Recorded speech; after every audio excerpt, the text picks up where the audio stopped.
It's a political decision, and I don't think, I don't think it's, in all fairness to the teachers, I know they work hard, I know they're very deserving, and so as all the rest of the government employees that have not received increments. It was Wednesday morning the GEB made a unanimous vote to pay salary increments, justifying the need to pay off current obligations or shoulder the costs next fiscal year from the local budget, especially to those federally funded employees. According to DOA Director Benita Menglotnya, if DOE can afford to pay salary increments, it can afford to make payroll and utilities without picking from the remaining balance of their 15% reserve. In a letter addressed to DOE Superintendent John Fernandez and GEB Chairman Francis Santos, Menglotnya emphasizes that semi-autonomous or not, DOE pulls from the same pot of cash as the rest of Guam. The government is struggling to pay tax refunds. And even DOE, for that matter, on the 2011 audit report, it's showing that they have $29.6 million in liabilities that needed to be paid out.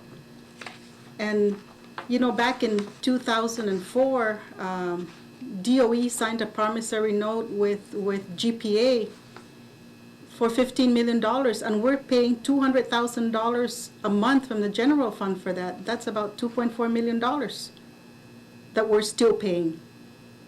And there's still a balance as of September 30th of over $4 million. And we took out a bond to pay $6.5 million of their retirement contribution that was not paid out before. So these are issues that needs to be addressed.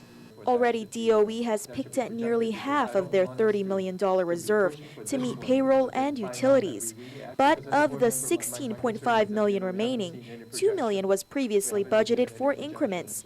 Those funds, however, are not money in the bank, and for that reason, along with Governor DeCalvo's freeze on salary increments, Fernandez says paying out DOE pay raises is unlikely. I think it doesn't serve anyone's interest to be misled, particularly with regard to their compensation. What I'm going to hope for is that our elected officials, our board members, and I can sit around the table and keep the lines of communication open, because I think we need to focus on the key customers in this equation, which really are our students. Menglotnya has agreed to meet with Fernandez and the board to further discuss DOE's financial situation, but in the meantime, recommends that ADLOOP hold any further releases of the agency's reserve. Reporting for Guam's News Network, I'm Crystal Paco.